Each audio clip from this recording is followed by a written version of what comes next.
the expanse of the city. So yes, things are getting back on track, but Sri Lankans not taking any chances. And in fact, WION's associate editor Palki Sharma Upadhyay also spoke to the former secretary of the Sri Lankan cricket, N. Ranatunga, on how the Sri Lankan bombings reflect a security lapse on the part of the government and how it will impact sports in the island nation, especially cricket.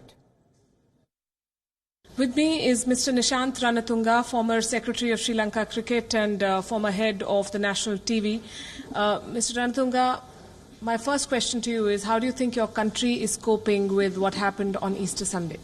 Yeah, it's a very unfortunate situation. As you may know, we have gone through 3 decades of a war, and the country was coming through nicely. Then after this incident, things have gone really bad for people. People are really worried, and the families have gone through quite a lot. So we are quite worried and unhappy. And how do you see the current government dealing with the situation? You have the Prime Minister, you have the President. They don't seem to be agreeing with each other. There is a lot of bitter blame game that is playing out at the very top in Sri Lanka.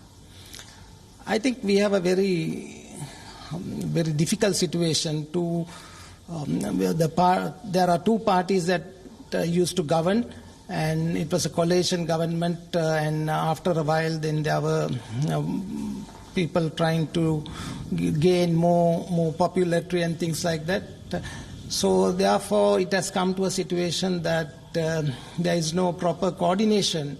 From my perspective, I feel there's no proper coordination in between the government. So I think that's part of the problem that we have faced. How does it impact sport in Sri Lanka? A recent tour has been cancelled by the Pakistani under-19 team. But otherwise, when you see a situation like this, when you see the country going through this sort of turmoil, how does it impact the way you guys perform outside? It'll impact from all angles, from the revenue perspective to performance perspective, and also the freedom of people going and training and put their full effort for the game.